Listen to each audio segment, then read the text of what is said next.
Assalamualaikum warahmatullahi wabarakatuh. Selamat datang saudara mahasiswa yang telah mengambil mata kuliah Riset Operasi pada program studi Manajemen Logistik Industri Agro. Pada pertemuan pertama, Bapak akan menyampaikan pengantar daripada Operation Riset ini, di mana nanti pada pengantar ini kita akan lihat outline daripada materi kuliah kita.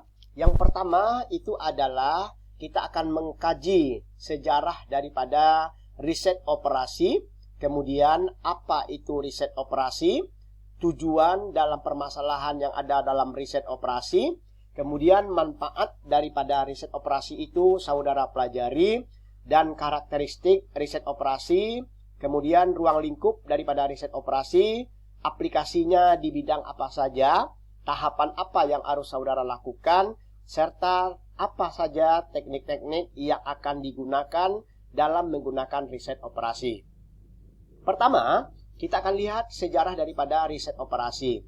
Itu diawali sewaktu terjadinya Perang Dunia Kedua. Saudara masih ingat Perang Dunia Kedua itu terjadi tahun berapa?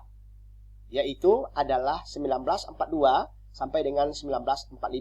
Di mana pada Perang Dunia Kedua, Angkatan Perang Inggris itu mempelajari persoalan-persoalan strategik dan taktik yang berhubungan dengan serangan-serangan pada saat perang terjadi, di mana pada waktu itu tentara Inggris mengefektifkan sumber-sumber terbatas di bidang kemiliteran.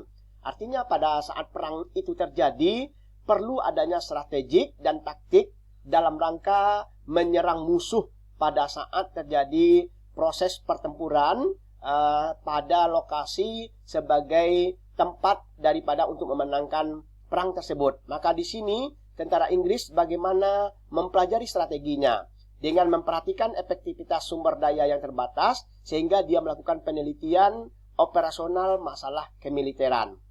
Dalam selanjutnya, di mana tentara Inggris dan Amerika yang menghasilkan industri di bidang kemiliteran dalam bentuk senjata alat perang, di mana dia akan mensuplai barang-barang keperluan perang. Kemudian pola dasar penerbangan yang lebih efektif seperti apa. Kemudian pola jaringan operasi alat elektronik yang digunakan saat perang itu seperti apa. Nah, kalau dari sini kita ringkaskan bahwasannya pada Perang Dunia Kedua berlangsung, itu menentukan utilisasi sumber daya militer yang efektif dan menetapkan alokasi peralatan pada tempat yang strategis secara optimal. Sehingga dari proses ini, akhirnya Operation Riset itu berkembang ke dalam ilmu statistika, pengendalian mutu, pemrograman dinamis, pengendalian persediaan, pemrograman geometris, simulasi, dan goal programming. Di mana saat ini, Operation Riset banyak digunakan pada berbagai bidang, seperti rumah sakit, industri, sistem transportasi, dan lain-lain. Nah, pertanyaan kita, kenapa Prodi Manajemen Logistik Industri Agro juga belajar riset operasi? Salah satunya adalah nanti kita akan mempelajari bagaimana sistem transportasi dalam hal pendistribusian barang-barang industri daripada logistik supaya bisa sampai ke tangan konsumen. Nah, akan dipelajari dalam mata kuliah ini.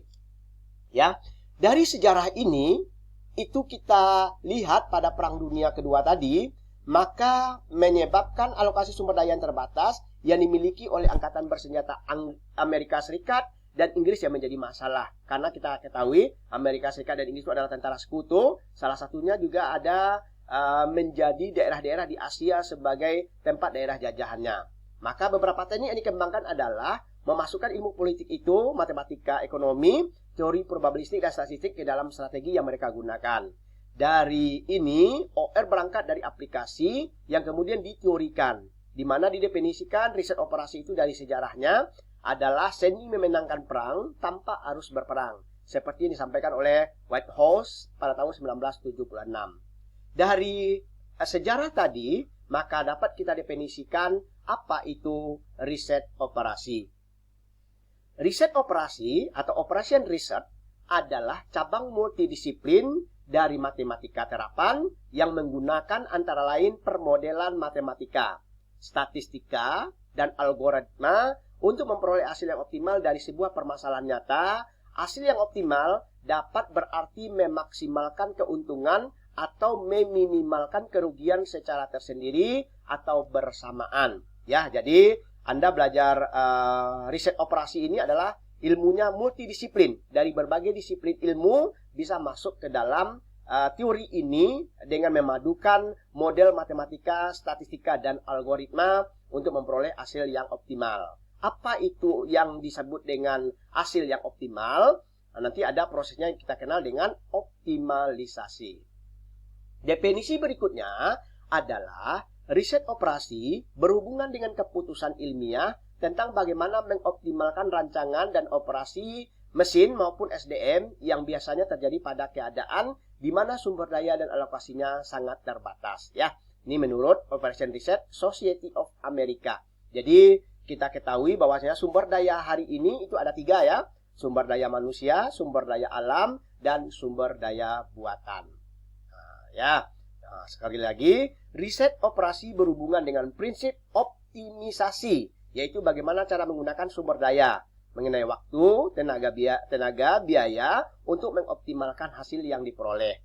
Dari sini kita lihat tujuan daripada persoalan riset operasi. Tujuannya hanya 2, yaitu adalah untuk memaksimisasi atau maksimalisasi dan minimalisasi atau minimalisasi. Pada proses maksimisasi atau maksimalisasi nanti akan diperoleh keuntungannya dan proses penerimaan. Pada proses minimalisasi atau minimisasi, bagaimana meminimkan biaya, meminimkan waktu, meminimkan jarak. Sehingga riset operasi menerapkan pendekatan ilmiah dalam memecahkan persoalan atau permasalahan atau menganalisis persoalan, mengambil langkah-langkah dan strategi yang tepat dalam rangka memuaskan hasil yang ingin dicapai. Apa saja manfaat daripada riset operasi? Pertama, riset operasi adalah alat untuk pengambilan keputusan dari berbagai sumber daya yang tersedia, ya, atau pengambilan keputusan itu sama dengan decision making. Orang yang mengambil keputusan disebut decision maker, ya. Jadi istilah itu harus saudara lebih pahami. Yang kedua, manfaatnya adalah menetapkan arah tindakan terbaik dalam rangka mencari titik optimum, yaitu titik yang berada kisarannya antara nilai maksimum dengan nilai minimum. Berarti adalah dia berada di tengah-tengah kisaran nilai yang ada. Manfaat berikutnya adalah memberikan pengembangan dari berbagai sektor, seperti bidang teknik dan ilmu perhitungan, ilmu politik, matematika, ekonomi, teori probabilitas, dan statistik.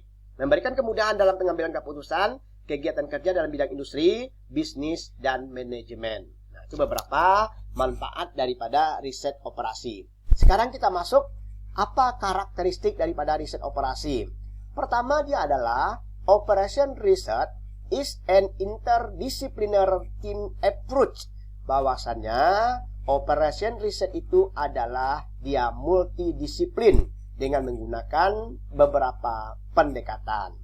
Kemudian operation research increase the creative ability of the decision maker, di mana riset operasi ini adalah kemampuannya untuk proses dalam mengambil keputusan. Ya, operation research is a system approach, dia menggunakan pendekatan sistem. Nah, itu beberapa karakteristik daripada riset operasi. Nah, ruang lingkupnya di mana saja? Riset operasi itu bisa digunakan untuk operasi pertahanan, industri, dalam membuat perencanaan pertumbuhan ekonomi, di bidang pertanian, pengendalian lalu lintas, rumah sakit, dan dia adalah riset operasi has no limit on its scope of application. Artinya apa? Riset operasi atau operation riset itu tidak mengenal area batas dalam penggunaan aplikasi ilmu ini. Artinya seperti tadi, multidisiplin. Semua disiplin ilmu bisa mempelajarinya. Aplikasinya yang pertama adalah untuk bidang keuangan, bisa diterapkan dalam rangka pendistribusian juga bisa, perencanaan, kegiatan industri, manajemen konstruksi, marketing, kemudian personal. Ya. Aplikasi yang lain, misalnya kita lihat dari beberapa organisasi bagaimana dia mengaplikasikan daripada riset operasi ini. Nah, pendekatannya yang pertama itu adalah berdasarkan kenali dan pelajari masalah-masalah yang terdapat dalam organisasi. Berarti pendekatan pertama saudara itu harus melakukan observasi. Setelah kita kenali masalahnya, lalu kita jabarkan, kemudian kita buat batasan-batasan masalah dalam bentuk mendefinisikan masalah tentang distribusikah, tentang transportasikah, tentang keuntungankah, atau tentang tujuannya minimalisasi.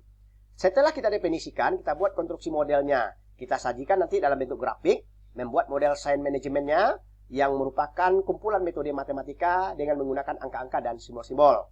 Kemudian setelah ada konstruksi model, kita buat solusi. Solusi adalah dari model yang akan dibuat, yaitu akan diperoleh penyelesaian dan membantu membuat keputusan. Terakhir baru kita laksanakan untuk menerapkan manajer yang tidak secara kaku menerapkan solusi yang diperoleh tanpa pertimbangan lebih lanjut dengan memperhatikan sumber daya dan lingkungannya. Dari sini tahapan studinya dalam riset operasi seperti kita lihat alur tadi, yaitu ada 5 kalau kita rumuskan. Pertama, kita identifikasi permasalahan, bangun modelnya, selesaikan modelnya, validasi modelnya, dan implementasikan. Nah, ini tahapannya ya. Jadi bagaimana cara mengidentifikasi permasalahan, bagaimana membangun atau membuat model, bagaimana menyelesaikan model, validasi modelnya, dan implementasikan. Ya, kita akan bahas satu persatu. Yang untuk identifikasi masalah, Anda sudah belajar bagaimana mengidentifikasi masalah. Yang pertama adalah spesifikasi tujuan daripada organisasi. Bagaimana bangun model? Nah, kumpulan dari model itu ada nanti ada variabel keputusan. Nah, ini diperhatikan ya. Untuk membangun model, kata kunci daripada operation riset dalam rangka mengambil keputusan. Nanti variabel-variabel keputusannya kita tandai dengan simbolnya X1 kalau fungsi tujuannya 1, kemudian X2 sampai dengan pada Xn. Nah, ini komponennya. Dalam rangka melihat variabel keputusan. Kemudian untuk menentukan fungsi tujuan nanti ada 2 seperti tadi.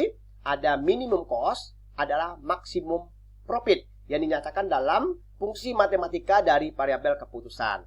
Yang ketiga adalah fungsi pembatas atau constraint. Jadi saudara perlu diingat 3 variabel ini ya. Mana yang fungsi tujuan, mana yang fungsi pembatas, dan mana decision variabel atau variabel keputusan yang akan kita ambil. Kemudian perhatikan input parameter berupa angka-angka. Nanti dalam soal itu akan lebih jelas. Yang penting 4 item daripada komponen membangun model matematiknya dengan ini. Kita mulai nanti dari fungsi tujuannya, fungsi pembatas, kemudian input parameternya, terakhir baru adalah variabel keputusan. Kemudian menyelesaikan model, itu adalah berdasarkan model matematika yang telah dibuat untuk menyelesaikan atau mencari solusi yang optimal. Validasinya, apakah model matematika yang dibuat menggambarkan keadaan nyata secara akurat. Kemudian asumsi yang digunakan itu harus absah. Dengan kata lain, model harus diperiksa apakah ia menjamin berjalannya sistem yang diwakili. Kemudian yang keempat, baru setelah kita tentukan itu, kita implementasikan hasil akhir dari proses 1 sampai dengan 4. Di mana pada langkah ini, hasil studi sudah harus diterjemahkan ke dalam bahasa yang mudah dan dipahami. Di mana perlu dilakukan pendokumentasian atau pencatatan dari semua kegiatan yang dilakukan. Nah, teknik-tekniknya ini ya. Jadi teknik riset operasi itu adalah program linear, teknik probabilistik, teknik persediaan, teknik jaringan, teknik linear dan non-linear dengan menggunakan beberapa aplikasi model-model yang sudah ada. Nanti bisa saudara ulang-ulang video pembelajaran ini untuk bisa memahaminya lebih lanjut. Ya, nanti kita baru setelah ini adalah aplikasi daripada proses riset operasi dalam menentukan fungsi tujuan, fungsi pembatas, kemudian dan terakhirnya adalah variabel untuk menentukan keputusan. Nah, ini soalnya ya. Oke, berarti untuk pertama dulu kita sampai di sini. Ya, kita bahas soalnya dulu. Perusahaan mebel akan membuat meja dan kursi. Setiap meja membutuhkan ini. Maka langkah pertama yang harus saudara lakukan adalah menentukan tujuannya. Tadi dia adalah dalam rangka memperoleh keuntungan. Berarti tujuannya adalah maksimum. Batasannya sini, variabelnya ini. Nah, oke, ya, baik. Cukup sampai di sini pertemuan kita pada hari pertama. Bapak tutup dengan mengucapkan Alhamdulillahirabbil alamin. Wabillahi taufiq wal hidayah. Wassalamualaikum warahmatullahi wabarakatuh.